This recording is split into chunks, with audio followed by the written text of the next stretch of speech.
मैंने बचपन में सुना था कि पैसा सब कुछ नहीं होता लेकिन बहुत कुछ होता है। ये कहानी सच्ची और अच्छी है, थोड़ा ध्यान से समझिएगा। अगर आप पैसा कमाना चाहते हैं, अमीर बनना चाहते हैं, अमीर बने रहना चाहते हैं। रॉबर्ट टी कियोसाकी नाम के इंसान की कहानी है। जब 5th क्लास में पढ़ते थे, जिस स्कूल में पढ़ते थे, वहां देखते थे कि अमीरों के बच्चे आते थे, उनके माता पिता, उनके पेरेंट्स आते थे महंगी गाड़ी में उनको छोड़ने के लिए। उन बच्चों के पास में महंगे आइटम होते थे। रॉबर्ट के जो फादर थे वो एक टीचर थे, PhD होल्डर थे, अच्छी पढ़ाई की थी लेकिन कम कमाते थे। रॉबर्ट ने कहा मेरे डैड तो पुअर डैड है।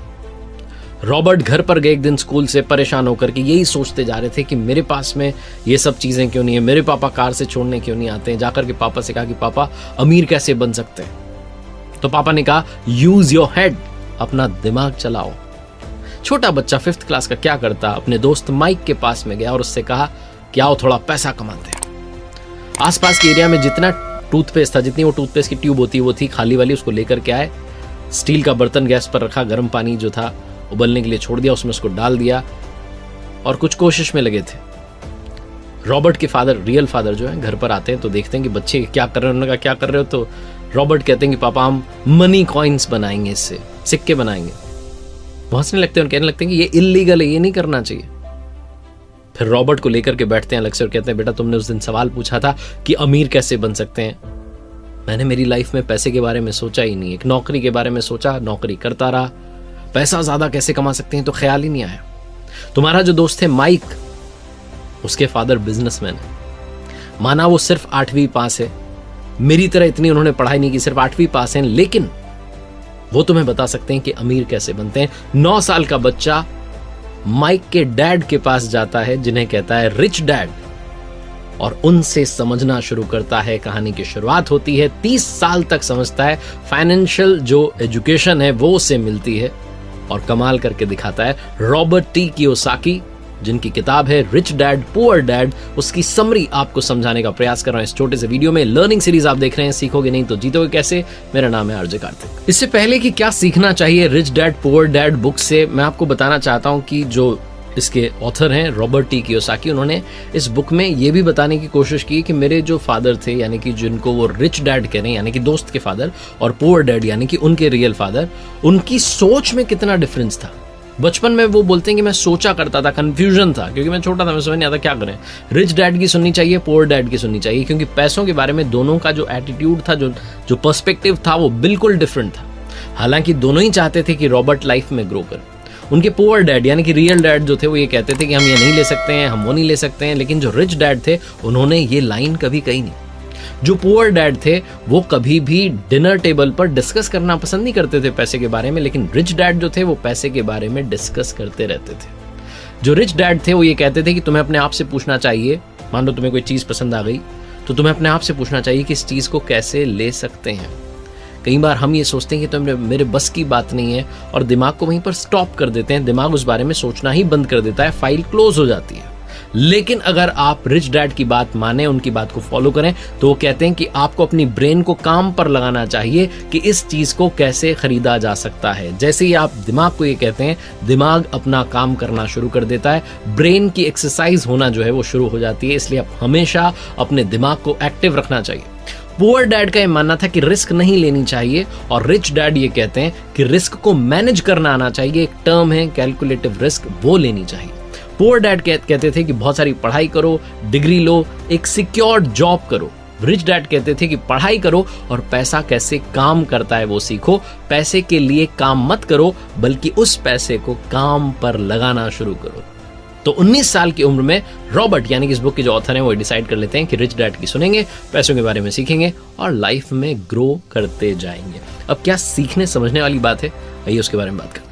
रिच डैड जो है वो ये कहते थे कि आप कितना पैसा कमा रहे हैं ये इंपॉर्टेंट नहीं है, इंपॉर्टेंट ये है कि आप कितना पैसा बचा रहे हैं। बहुत सारे लोगों को ये पता ही नहीं होता है। आपने देखा है वो सेलिब्रिटीज, वो सिंगर्स, वो एक्टर्स जो कि एक समय में बहुत अमीर थे, करोड़ों में कमाई कर रहे थे, लेकिन एक समय के बाद में उनके पास में कुछ बचता नहीं है, वो बैंकरप्ट हो जाते हैं, गरीब हो जाते हैं। जो एक महंगी लाइफस्टाइल मैनेज कर रहे थे, कुछ भी नहीं बचता है, क्योंकि वो फाइनेंशियली नॉलेज नहीं गेन कर पाए, अपने पैसे को मैनेज नहीं कर पाए और अमीर नहीं बने रहे।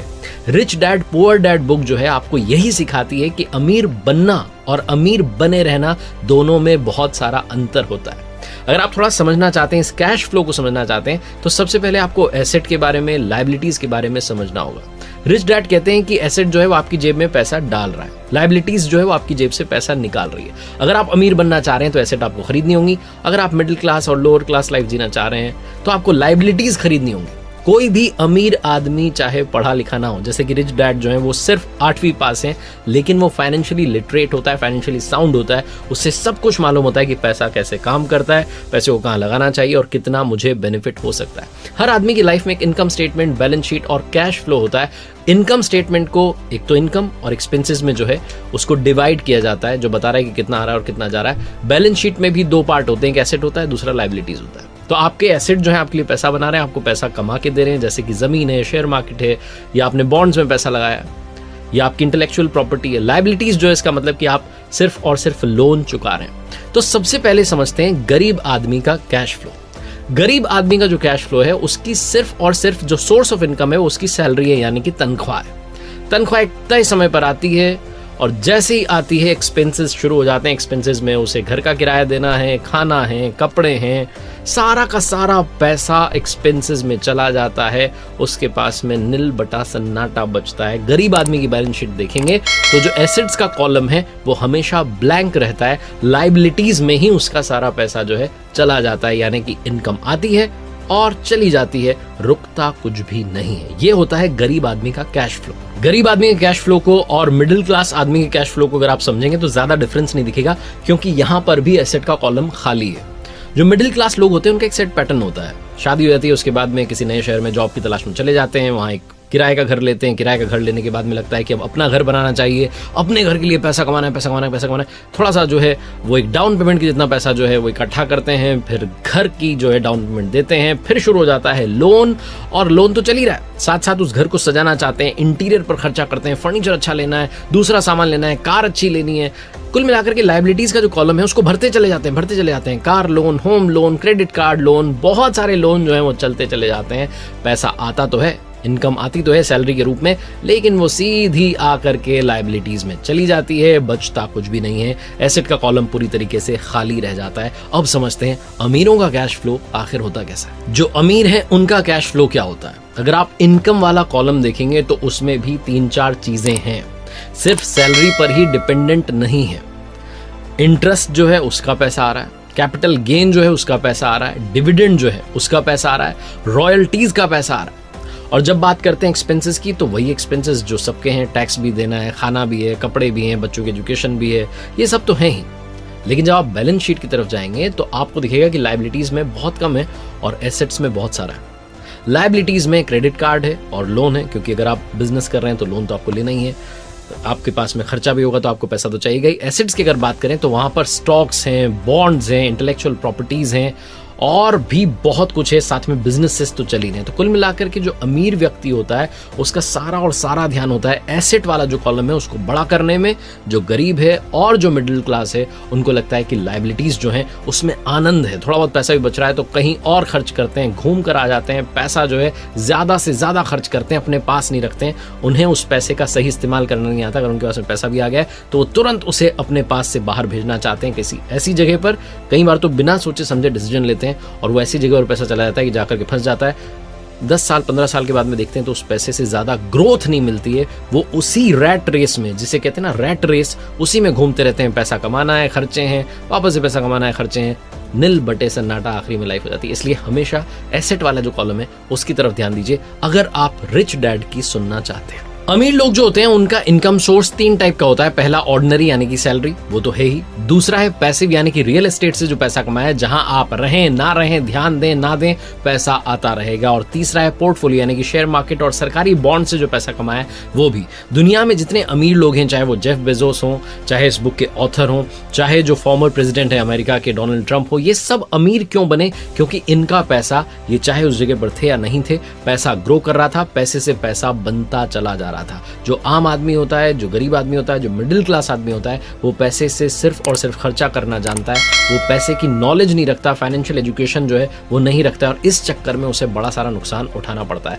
रॉबर्ट टी कियोसाकी किस्सा शेयर करते हैं, वो किस्सा मैं आपको बताता हूँ। वो जो किस्सा है उसमें वो कहते हैं कि 1989 में मैं अमेरिका में जहाँ रहता था उसके पास से एक जगह से निकल रहा था, तो मैंने देखा कि ज़्यादातर जो घर थे उन पर सेल के बोर्ड लगे थे, यानी कि बिकने के लिए वो तैयार थे।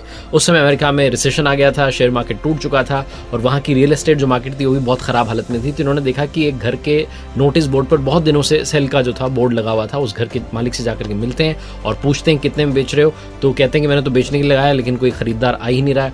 तो रॉबर्ट पूछते हैं कि मुझे घर पसंद आ रहा है, आप क्या बोलते हैं कितने में? तो $20,000 में डील जो है फाइनल होती है। रॉबर्ट उस घर में किराएदार रख देते हैं, 2 साल तक किराएदार वहां रहते हैं। तब तक रियल एस्टेट का जो मार्केट था वापस से बूम पर आता है, वापस से ग्रो करने लगता है और उस जगह की वैल्यू बढ़ जाती है। रॉबर्ट 2 साल के बाद में $95,000 में उसे बेच देते हैं, बहुत सारा प्रॉफिट भी होता है और 2 साल में जब तक वो जगह वहां थी तब तक किराएदार रख करके वो पैसा भी बना लेते हैं। कुल मिलाकर के कहने का मतलब ये है कि पैसे से पैसा बन सकता है। ये जो रियल एस्टेट का जो बिजनेस है ये रॉबर्ट टी कियोसाकी को समझ में आ गया और वो लाइफ में ग्रो करते चले गए। मैकडॉनल्ड्स की बात करें तो मैकडॉनल्ड्स सिर्फ बर्गर बेचकर के पैसा नहीं कमा रहा है, मैकडॉनल्ड्स जो है वो पैसा कमा रहा है रियल एस्टेट में इन्वेस्टमेंट की वजह से भी, क्योंकि आज उनके पास में पूरी दुनिया में बहुत सारी रियल एस्टेट की प्रॉपर्टीज हैं। रिच डैड पुअर डैड में 3 कमाल की बातें बताई गई हैं। सबसे पहली, अर्निंग पर नहीं लर्निंग पर ध्यान दीजिए, क्योंकि लर्निंग यानी कि सीखना जीवन की प्रक्रिया है और ये अनंत तक चलती चली जाती है। आप जितना सीखेंगे उतना कम है। फाइनेंशियल लर्निंग बहुत इंपॉर्टेंट है क्योंकि गलतियां होती रहेंगी, हर गलती से सीखिए, आगे बढ़ना शुरू कीजिए। दूसरी, गलतियां उसी से होती हैं जो जीतने के लिए खेलता है। अगर आप जीतने के लिए खेल रहे हैं तो गलतियां होंगी, गलतियां होने दीजिए, उनसे सीखिए, आगे बढ़िए। और तीसरी, पैसे के लिए काम मत करो, पैसे को काम पर लगाना शुरू करो।